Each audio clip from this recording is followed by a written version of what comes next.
In triangle L M N angle L equal to 50 degree and angle N equal to 60 degree. If triangle L M N similar to triangle P Q R then find angle Q. एक बार हिंदी में देखो question क्या है कि त्रिभुज L M N में कोण एल बराबर 50 डिग्री तथा कोण एन बराबर 60 डिग्री।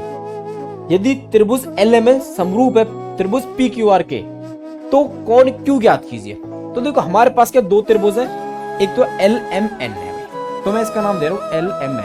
ये होगा एल और ये होगा एम और ये होगा भाई एन। ये सिमिलर है, ये क्या सिमिलर समरूप है किसके, पी क्यू आर के, पी क्यू आर के। तो देखो ये पी ये क्यू और आर, ठीक है। और क्या कह रहा हमसे कि जो एल है वो 50 डिग्री है, एल क्या 50 डिग्री, ये वाला कोण कितना है 50 डिग्री, ठीक है। और क्या कह रहा है कि एन है 60 डिग्री, तो एन कितना भी 60, ये कितना भी 60, ठीक है।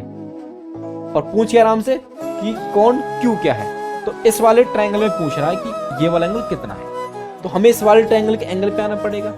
तो देखो भाई अब हम जानते हैं जब भी हमारे पास दो ट्रायंगल सिमिलर होते हैं तो उनके जो कॉरस्पॉन्डिंग जो एंगल होते हैं वो क्या होते हैं, बराबर होते हैं। अब कॉरस्पॉन्डिंग एंगल कैसे पता करें, तो हमेशा ध्यान यदि सिमिलर है तो एल पहले वाला होगा पहले वाले को, ठीक है, और दूसरे वाला दूसरे को, तीसरे वाला तीसरे के, यानी एल कॉरस्पॉन्डिंग टू पी।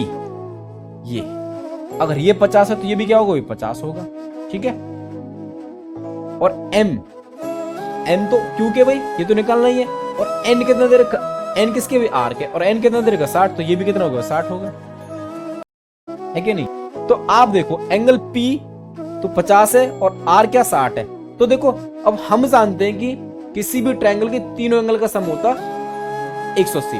तो देखो तीनों का जोड़ क्या बनेगा भाई, देखो तो तीनों एंगल का जोड़ angle P angle Q plus में एंगल आर, ये कितना होगा भाई 180। तो यहां से आप देख पा रहे क्या कि एंगल पी कितना हुई 50, क्यू तो हमको चाहिए ही, और आर कितना हुई 60। तो यहां से आप देखो ध्यान से क्या कि एंगल क्यू बराबर आ गया 180। अब आप देखेंगे 50 और 60 110, इस तरफ होगा माइनस का, तो यहां से हमारे पास है एंगल क्यू बराबर आया 180 में 110 गया तो 70 डिग्री, यानी हमारे पास एंगल क्यू है वो कितना हुई 70 डिग्री। ऑप्शन बी एकदम बिल्कुल सही है दोस्तों। Thank you all of you.